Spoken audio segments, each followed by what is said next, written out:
Hi, everybody. Welcome to tonight's mindfulness and resilience class. And mostly because we get to see people's names. Welcome back. Uh, well, I guess we can see people's names on the other platform too, but it's just nice having an identity. So, welcome to the class. So, welcome back if you've been here before. Welcome if you're here for the first time. I'm Frank Baird, and I'm here with Vivian Hermes. Hi, Vivian. Hi, Frank. Hello, everyone. I'm going to hand it over to Vivian tonight to talk about genuosity, a word we made up, but that we like. Thank you, Frank. So, in looking at the grander topic of genuosity, one of the topics that we've kind of approached regularly in different ways, maybe more implicitly, is the topic of authenticity. We thought we would talk about authenticity, kind of building on what we did in the first week of talking about the I am, which quite honestly, I felt like I didn't do that topic justice. And I was just sharing with Frank as we were setting up how I feel like with each hour session, I feel like we're not doing, like, we could say so much about every single one of these topics. So, same goes for this one on authenticity. There's so much that can be shared, but I thought we would look at what it is, what gets in the way of it, um, how we can do it more, what does it look like, and I just invite you to reflect on any comments or thoughts or reflections you might have about it, and of course share it in the chat um, when you see fit. So to start off with, I had these two quotes bubbling up in my mind, and the first one, and you may have heard the first one, maybe not so much the second one, but the first one is "Be yourself, everyone else is already taken," and that's from Oscar Wilde. And the second one is from my meditation teacher, my root teacher, and he would say, "Be beautiful, be yourself." And I oftentimes, when I was reflecting on the "Be beautiful, be yourself" in my meditations, I would think about what makes something authentic. And most often it was something that was being or embodying itself completely. And it didn't even have to be an animate being, like an animal, but it could be. So you would think of things like a lion in the savannah. So whether it's lingering and lounging, or whether it's hunting or fighting, it's very much being a lion. Or if you think of a baby, um, whether they're laughing or crying when they're pretty young, they're very much being that thing. They're not being anything more than that thing. You guys might see a pop up of a puppy, and there she is. um, in looking at inanimate objects, you could think of a massive redwood and how majestic that looks, or a mountain. You know, think of Yosemite, or even something like a flower. You know, I've been caught by the beauty of a flower. Okay, I guess it went down. Um, like, just it's all engrossing. It's taking up all the space of its identity, whether it's by shape or color, space, contrast. So, what's common between all of these things, whether they are animate or inanimate, is that they're presenting with the fullness of their being. They're a full expression in the moment of who or what they are. And that is a very compelling experience to have. And so when I think about authenticity, that's kind of where I lean towards, is that authenticity, oftentimes when it's really embodied, it looks like that. It looks like that full expression of the person. So before we dive into a definition of it, I thought we would look at what gets in the way of it. And these were the things I thought of. But as I go through them, I want you to share in the chat if you have any ideas that are other than these, of what you think gets in the way of your own expression of authenticity. The first one was that we're actually physically wired for safety, and that is a brain function. So being ourselves requires us to be honest, and sometimes that can cause us to or makes us think that we will end up standing out. And our brain, in an effort to keep us safe, it kind of guides us to that saying of, go along to get along. I was one of those kinds of people that I would keep I would have opinions. Either I would share them belatedly, or wouldn't share them at all. So if you think about it, if we're wired that way in the brain, it's foundational. It's a foundational circumstance that we have to sort of override in order to be our authentic self. Similar to that is the social expectations that are out there for us. This is similar to the brain wiring in that we want to feel safe when we don't want to be ostracized in any way, but also there's that way of being that we become used to and we blend into. We don't want to rock the boat. And so if we think that, if it even dawns on us to have a contrasting opinion or perspective, we may not share it so as to not jostle the social norms that we find ourselves in. Another thing that might get in the way is that being authentic sometimes might translate as or as a feeling of selfishness, like, well, I'm just kind of doing it for me. I'm not actually expressing it in a way that if I express it, it's going to come off so self-serving. So the other one that came to my mind was a lack of confidence. So we might be experiencing like, well, if I do stand out, I might not be able to take the brunt of whatever comes. And so rather than face that, kind of like hold back on a full expression of our being. And being authentic also requires us to slow down. And that, I was reflecting on the fact that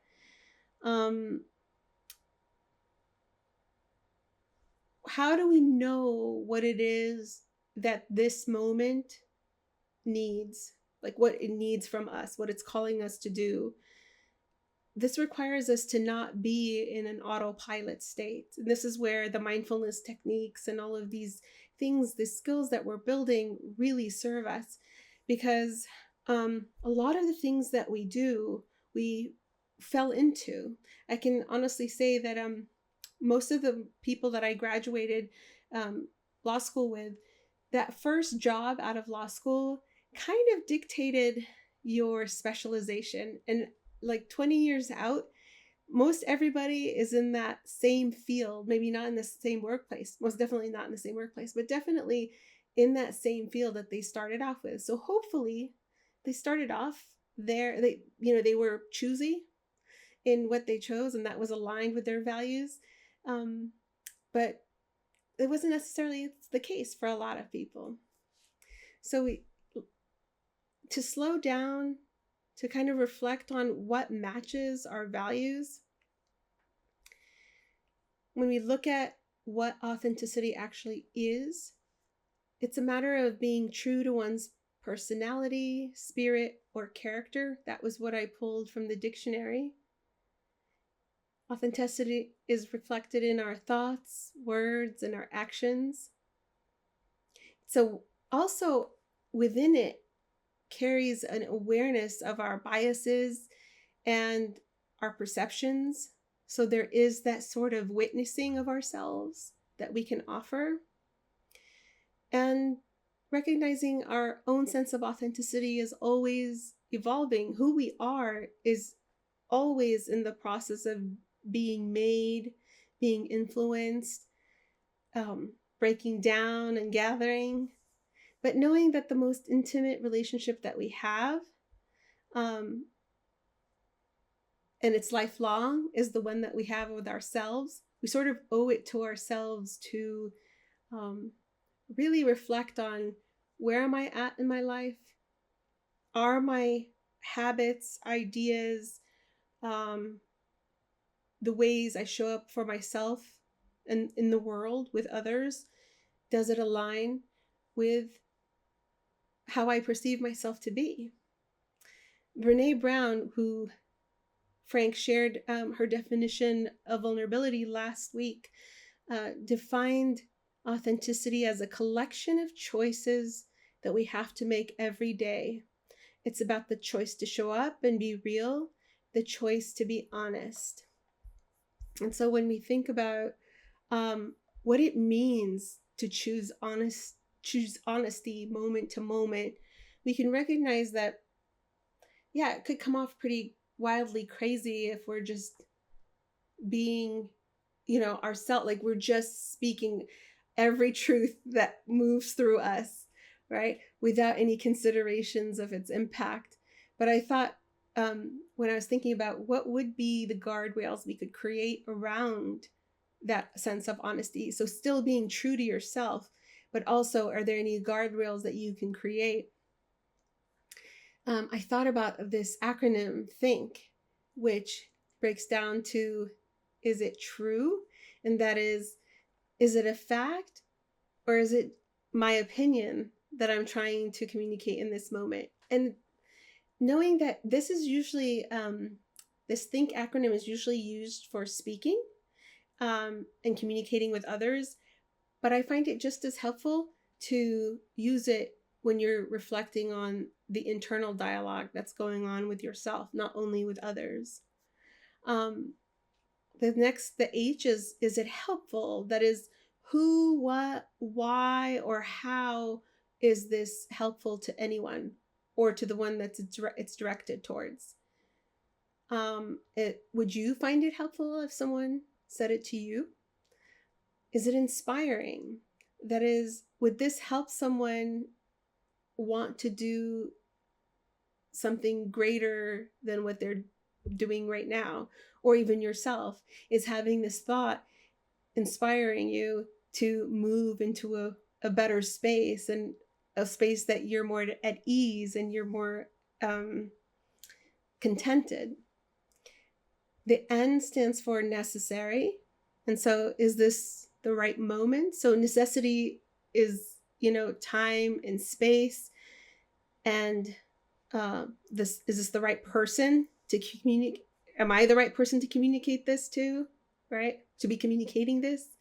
Does it need to be made explicit? A lot of the things that when I would think about, when I reflect on if I want to say them or not, sometimes it can be communicated in an implicit way. It doesn't necessarily have to be explicit. In an implicit way, I still go through these reflections. Is it true? Is it helpful? Is it inspiring? Is it necessary? And finally, is it kind? And would you want to be said? Would you want these things to be said to you? Are these things that you can embrace? Does it consider the circumstances and limitations of the recipient or group, whoever the receiver happens to be? So it's kind of pithy as an acronym to say, oh, is this true? Is it helpful? Is it inspiring? Is it necessary? Is it kind? But I wanted to flesh those out so that you can see that there are considerations behind it. And the more you do this, and that's with everything, the more it becomes your default way of being, that you start thinking. So it might not come up as the full thing, but in that moment, your mind will say, oh, well, that's not a particularly kind thing to say in this moment. This person seems very distraught. Let me withhold this comment unless it's necessary, right? So you do this balancing in the moment, but it's just something to reflect on. Another teaching that I received from Larry Yang, who's a meditation teacher, I received it in person at a day-long event, and then he published it in his book, Awakening Together. But I really love it because it speaks to the fluidity of the moment that we're in, and the fact that we are always growing, shifting, and changing, and that there is no monolithic way to respond to any human experience. It could be you can have the same thing, like a grief experience with a friend, let's say, and your reaction will be different according to each circumstance, as it should, right? So what he shared with us during the retreat was, may I be loving, open, and aware in the moment. If I can't be loving, open, and aware in this moment, may I be kind. If I cannot be kind, may I be non-judgmental. If I cannot be non-judgmental, may I not cause harm. If I cannot not cause harm, may I cause the least harm possible. And I'll be honest with you, this kind of washes over me. And usually I just default to the fact that I can't be any of those other things in the top, and I just go straight to what's the least amount of harm I can do in this circumstance. Because I'll just be reflecting on it. Like, yeah, I'm being judgmental. Yep.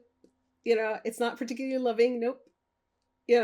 Like I'll just go through it in my mind very quickly. I'll be like, you know what, Larry, in my head, I'm having a conversation with Larry. You know what? What's the least amount of harm I can do in this circumstance? And I think that if we can kind of approach it in that way, I mean, it's a great, teaching, but a lot of the times, we don't have the luxury of reflecting on things that deeply, but really we can reflect on just how can I minimize the harm that is to come by whatever I'm about to say or do, or how can I mitigate the harm that's already done.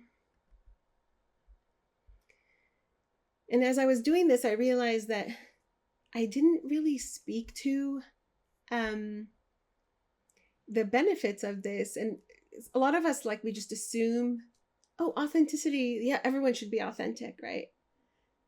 Like, just be you. Just as those quotes that I started with.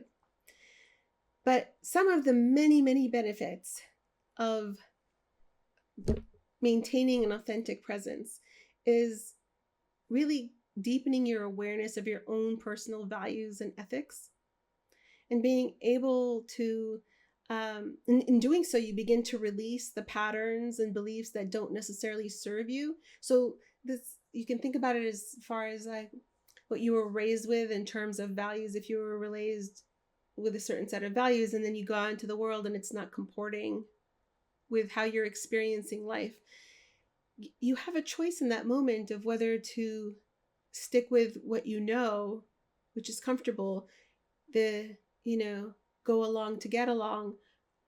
But you can also being your authentic self allows you to have that internal conversation so that you can rearrange and reevaluate what is most meaningful to you. It also allows you to align those values and actions that you learn about yourself, align those values with the actions and the way you live your life. And the next one is like, it increases courage. But this one, I tend to think that it's a chicken and egg dilemma, because we don't know if the courage is required. And a lot of times what I've found is I didn't necessarily, because people will say, oh, that was a really courageous thing you did. And for me, it was more like the pain that being inauthentic was creating inside of me was much greater than the courage required to do the thing, to stay in my space of authenticity and being genuine in the moment. So it didn't feel like it was a courageous thing. It felt like, coming back to the whole, we're always leaning towards the thing that's comfortable and trying to go towards comfort versus, and being averse to the thing that is painful and keeping that at bay. It was me negotiating that. But over time, I can say the more you do it and the more you stand out, the less discomfort you experience being a standout. And so that increases your sense of, I can do this. And let's call that courage for now. It also increases your self-compassion and acceptance around yourself.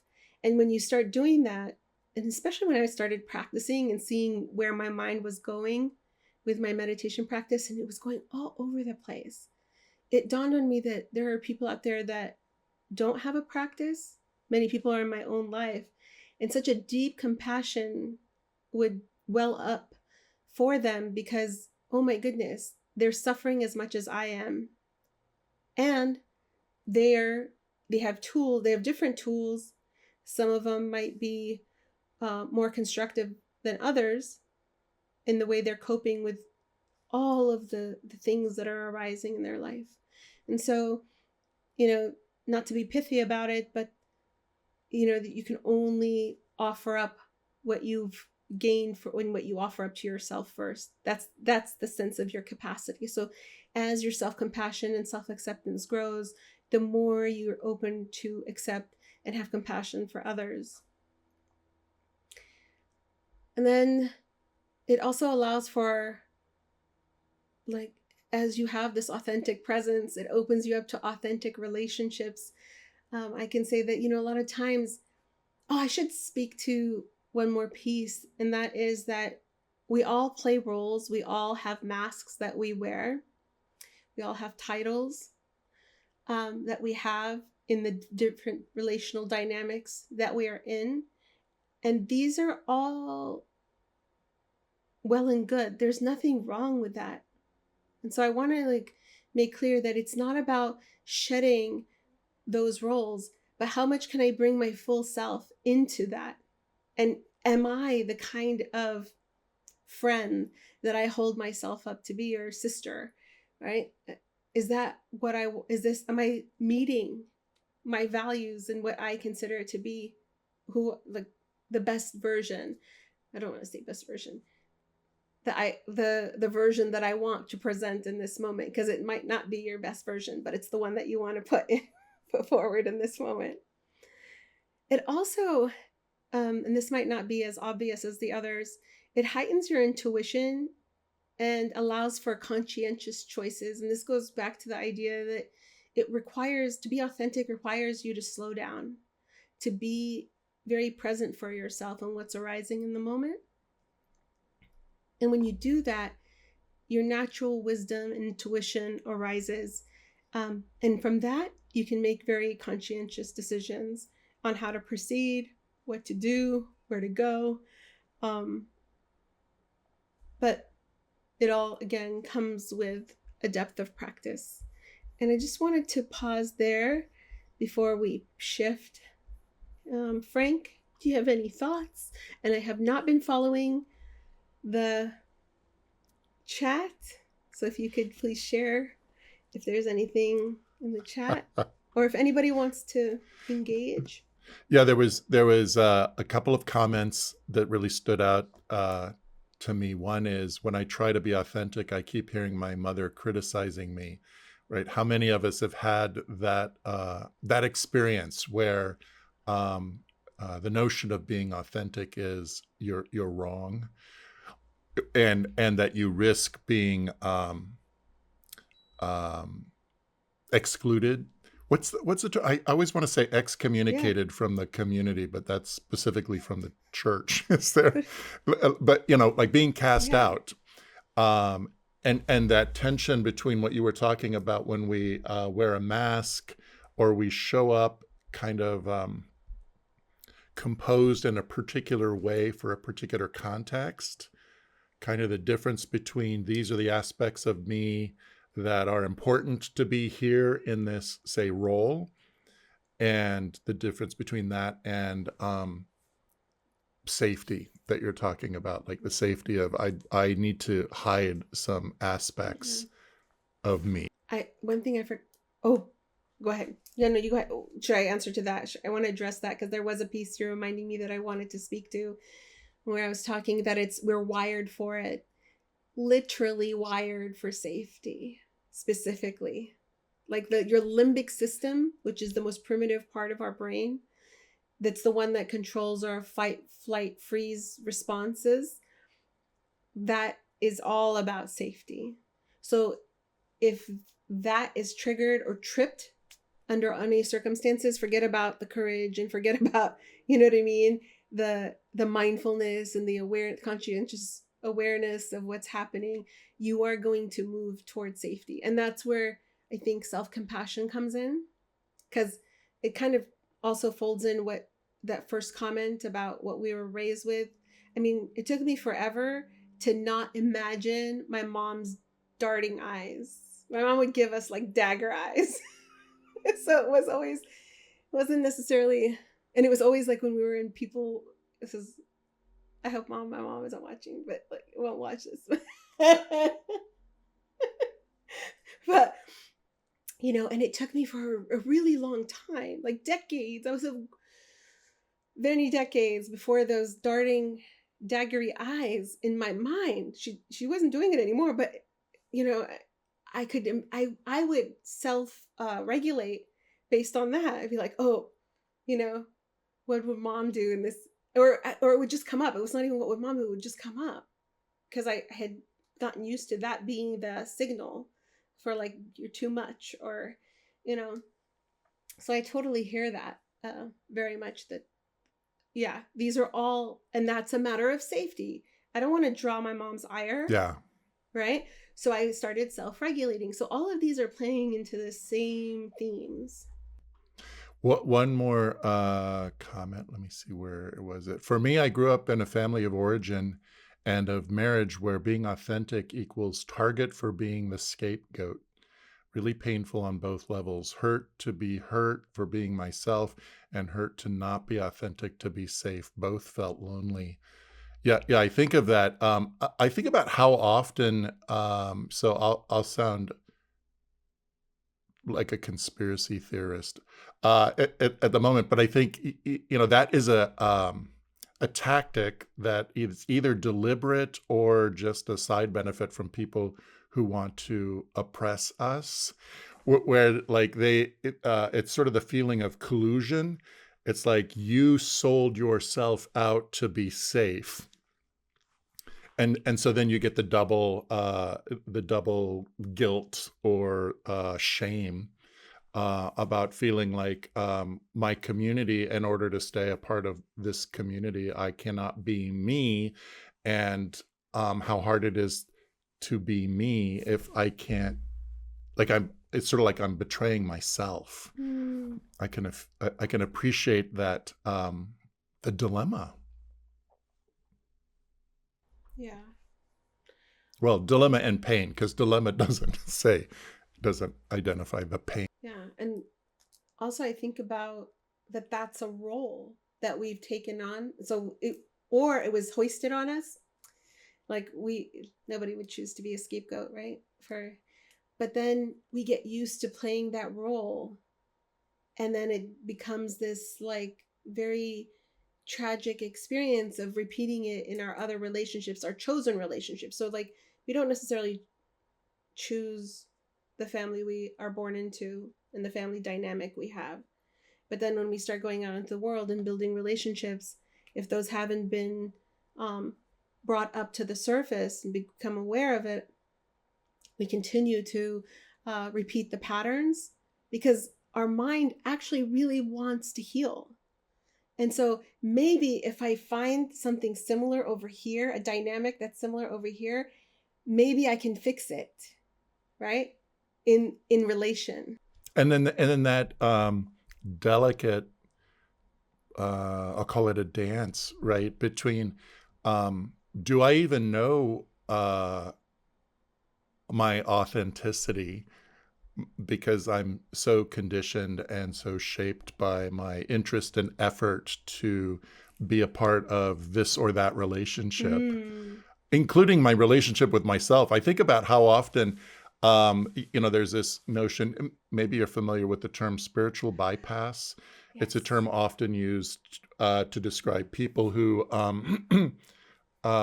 think they're evolved, think they're spiritual, think they're special, uh, and they're not. It's more like performance rather than authentic. But that in that context, so often people are going, "Be your authentic self," and really what they mean is be the like egotistical Yeah. self, be the narcissistic self, be the all that self, which is really different than like authenticity includes bright things and dark things, Yes. pleasant things and unpleasant things. Yes. And that's where I'm appreciating what you were saying about self-compassion, which is really to be authentic. I have to, in Jungian terms, embrace the light and the dark side. Like Yes. all of me is composes the authentic, not just the stuff I like. You're triggering so many stories. One of them about spiritual bypass. When I was in a spiritual community, they would always say, they use the term, and every community has their own lingo. Let's start there. Okay, there's a way of speaking, and I would ask a question. I was young and I was a novice, like a practitioner, and so I would look to like the more seasoned practitioners, and I'd ask very um I didn't realize they were big questions, but they were big questions now that I look back on it. And I would always be told, let's hold space for that. And I didn't know what that meant. Like, I mean, literally, I know what that meant, but I didn't know what that meant. Like, what's the practice for holding space? Is there a technique that I need to learn to hold space? Like, what does holding space mean? And yeah, that definitely being your authentic self is both anger, and we've all felt rage, and we've all felt overflowing joy and happiness and contentment and easefulness. But what am I bringing into that moment of anger? Is it just all over the place, or am I actually experiencing the anger in its true form? Am I exaggerating it? Am I underplaying it? All of these things come into play. And one of my family members last month, actually, in their frustration with me, told me, you've never been worse than since you took up all this mindfulness stuff. Like, these have been the hardest years. And it's because, and I was like sitting there, I was like, oh, wow, what would they mean by that? So I took it, I've been chewing on it for a month, and now it makes me laugh because I realized that I wasn't acting the way they expected me to act for the prior 25, 30 years. And that's hard. I will not For excuse them, that. That's for them. for them, right? Yeah. Because, but all of a sudden I was just, recognizing what was going on, my role in it, removing myself from unhealthy engagement. And they were like, you just never been worse. And I actually talked to them over the weekend. I was like, thank you for giving me something to think about, because, when you said that, and we laughed about it, because at that point we weren't arguing, but just to say that it is difficult. Like, you aren't going to be, if you're doing it quote unquote right, authentically, it's not going to be you're walking around with like a fake smile and always everything is soft, and that's what I appreciate about, honestly, you, Frank, and what kind of, not giving it away too much, but what we related on was that we approached practice in the same way, that it was always trying to move us toward that more authentic way of being, as opposed to bringing us to a place of just complete what do you call it, nirvana, like nirvana as a place of like, Like like angels singing and stuff. right, heaven, or a place where it's all just pleasant. Yes. It doesn't have, of course, I can't even describe that without my bias, Yeah. but right, it doesn't have dimension. It's just like flat and beautiful. Yeah. And that's what I appreciated when we started talking about building this. It was like, yeah, that's how I see it too. Like, how can I be um, the most compassionate version of myself, even in the thick of the worst circumstances I could find myself in? And it's an experiment. It's an ever evolving experiment, and you learn and you move on and you take on another task and apply a different set of reactions and responses to that and see what happens. So with that, knowing that foundationally, that self-compassion, self-acceptance is at the heart, is one of the like nuggets of the seeds of all of this, and a foundation for authenticity, I thought we would practice with self-compassion. And so how to practice, you are welcome to get comfortable. And actually with this practice, we want you to be as comfortable as you can, because it's not an awareness practice, not a focused practice. So the more comfortable you are, the more easeful you are, the more you can kind of allow the well wishes for yourself to wash through, to come through. You can also do it in movement, but I invite you, as always, to do it, if you are going to be moving around, to do it at least 10 to 15% slower movement than you would naturally do, just by virtue of the fact that when we do it at our when we do anything at our natural pace, our mind tends to go into autopilot, knowing what it's doing, and then very easy place to go into distraction. Your eyes can be open or closed or anything in between. And all you have to do is listen to my voice. And there will be periods of silence. And that's to allow you some time to work with the prompt I just provided and see what happens. And so the invitation is to just notice what's happening, maintaining a gentle, friendly, and curious presence for whatever it is that's happening, knowing that from the perspective of practicing, we're just taking stock of what's here. It might be pleasant, it might be unpleasant, it might be neither of those things, but that's kind of the next level of exploration. And we want to stay at that foundational level of exploration, of just experiencing it as it's happening, instead of that extra layer of evaluating the quality of whether it's good or bad or indifferent. Of course, you can stop at any time, even if it's not suiting you. You can also shift to a different practice. We'll be practicing for about 15-20 minutes. So depending on how much time we have left, yeah, about 15 minutes. So with that, let's start the practice. And we'll start by first taking in a couple of deep inhalations. Let them be deep but comfortable. And you can sigh on the exhale.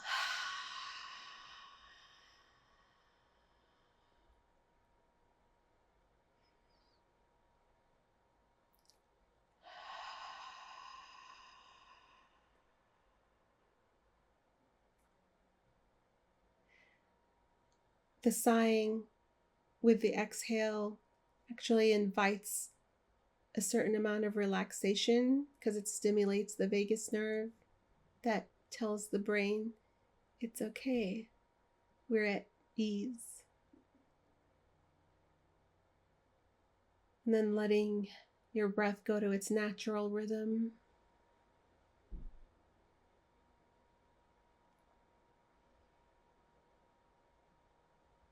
And beginning to notice the breath.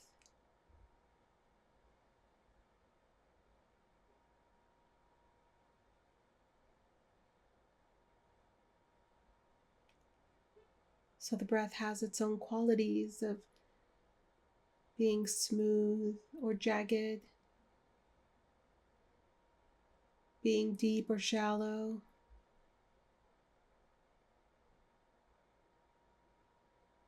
It could be fast or slow.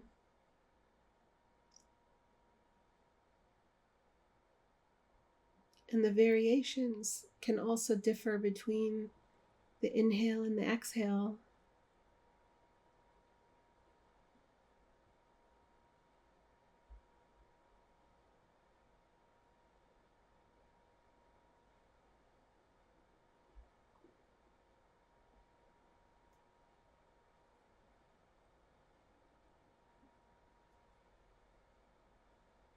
Breathing in, I'm aware this is my in-breath.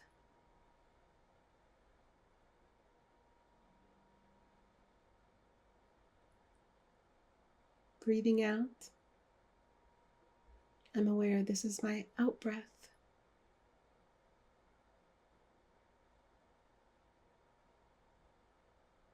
In, out.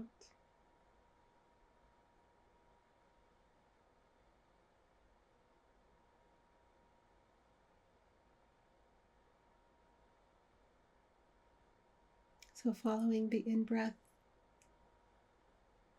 with the label of in, and following the out-breath with the label of out.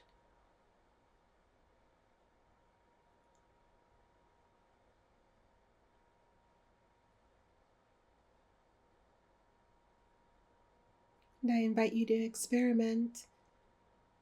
You can use the label just in the mind, say it softly to yourself, or say it fully out loud with your full voice. Sometimes we have to use our full voice to call our mind's attention.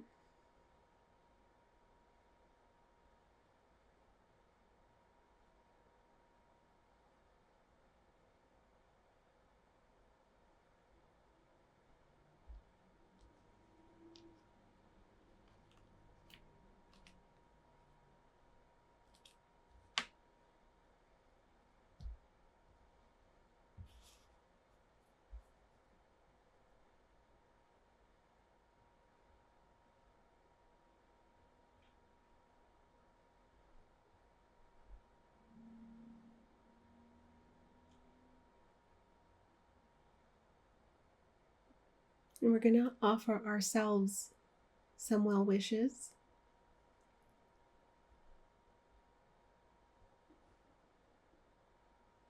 And you say to yourself,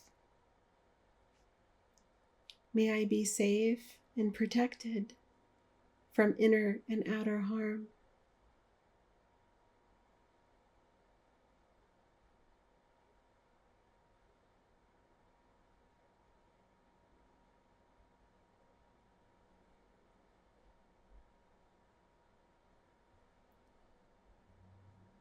May I be safe and protected from inner and outer harm.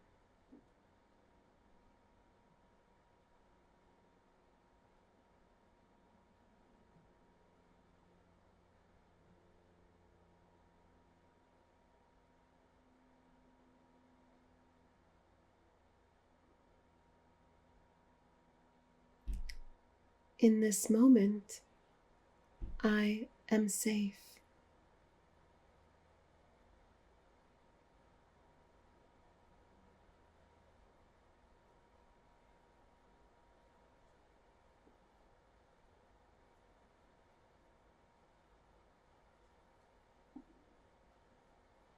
In this moment, I am safe.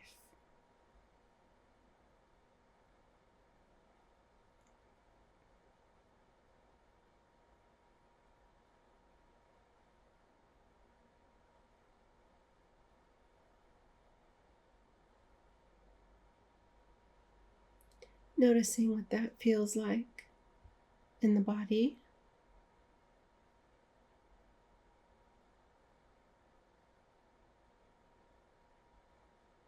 in the mind,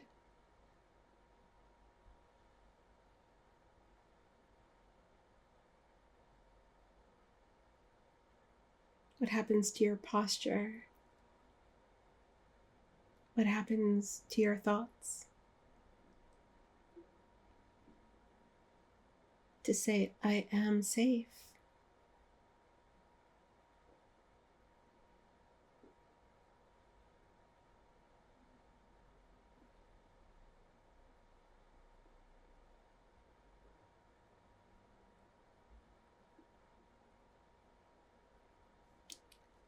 May I be healthy and strong in body and mind.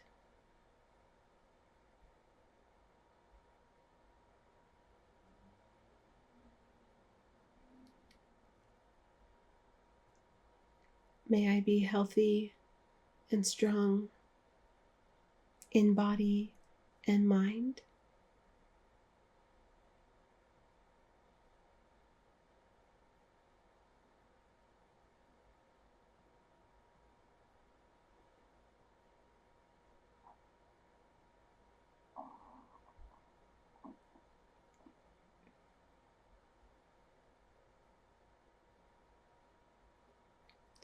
I am enough.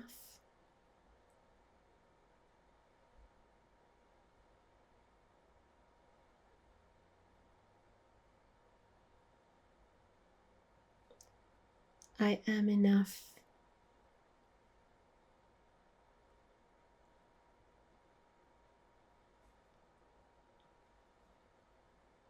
And I invite you to say the affirmations out loud and listen to your own voice.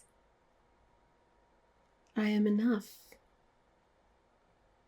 Inflect different parts of the syllables of the word.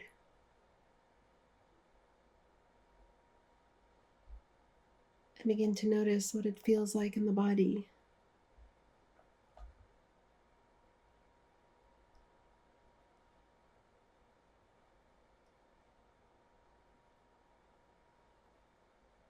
And if it doesn't feel comfortable to say it out loud, it's okay. Not getting caught up in the stories as to why. Just recognizing that's what's happening in this moment.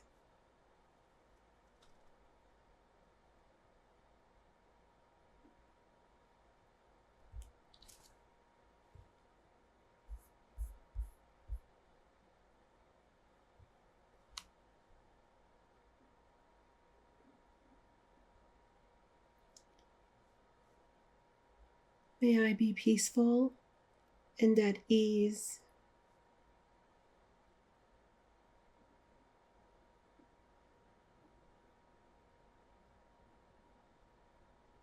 May I be peaceful and at ease.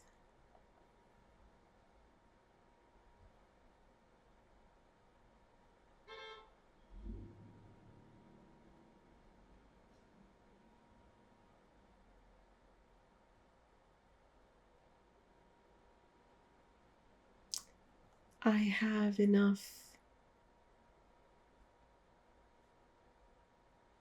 I have enough.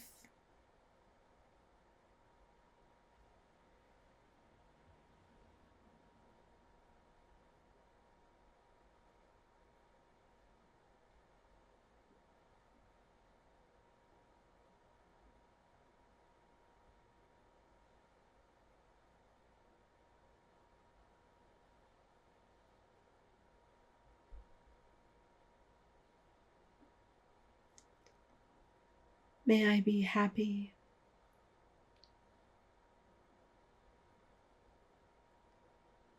May I be happy.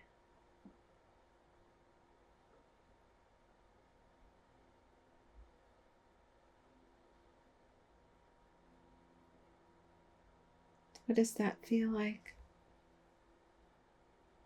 To hold that intention for yourself.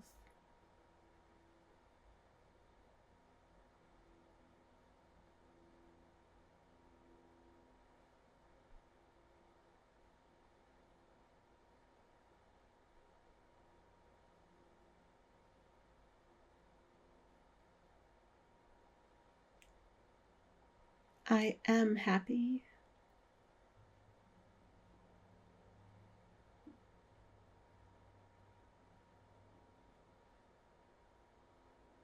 And if that doesn't resonate, you can say, I am loved.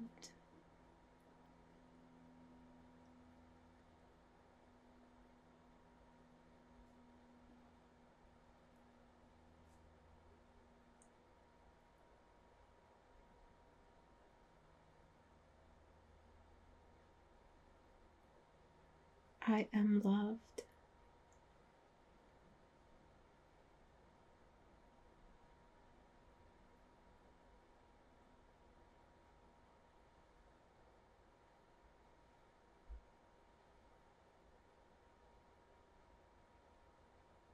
I am safe.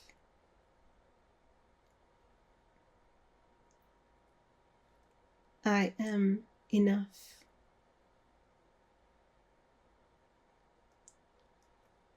I have enough.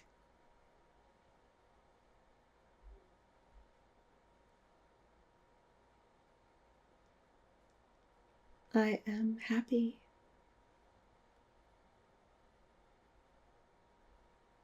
I am loved.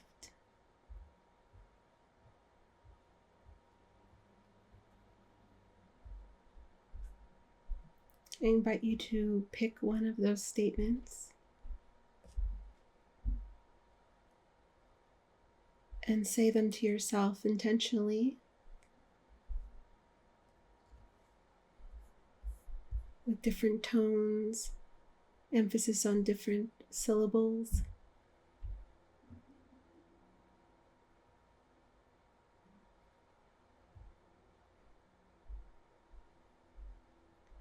Notice what's happening, especially in the body.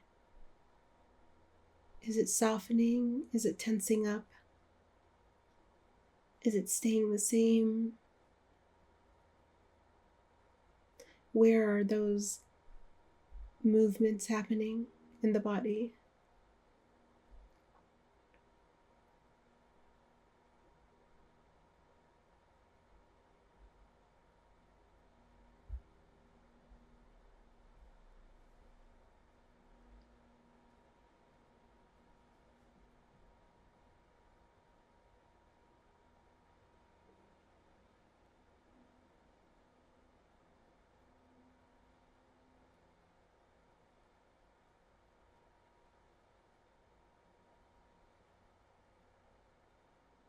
And recognizing that we practice individually, but the fruits of our practice touch every single person or being that we come into contact with.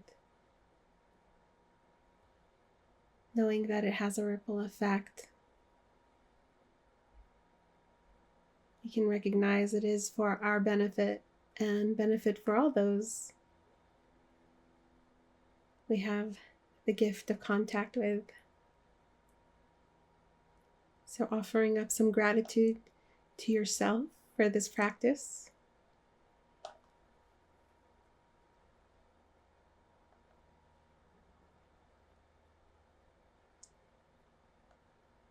And in the same way that we began, I invite you to take a deep breath in and exhaling out with a sigh.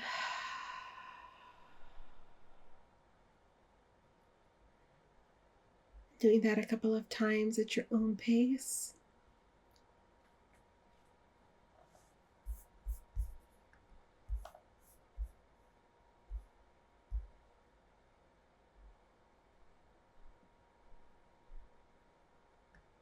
As we shift from our practice period, we don't have much time for engagement. Oops. But we had a little bit of engagement in the middle. Someone shared that during the practice, I found myself saying, "You're worthy and forgiven for not being authentic in the past. You're a beautiful soul just as you are. Be you. Thank you." Yes. The most important aspect of this practice is that you use your own words. Because that's the language that And you... I appreciate... Yeah, go ahead, sorry. Using your own words and appreciating that it's now moving forward, right? Like I did whatever I did in the past for whatever reasons I did, known and unknown. And it's like in this moment, I have either an awareness or an interest or both in something different. And so can I do that moving forward?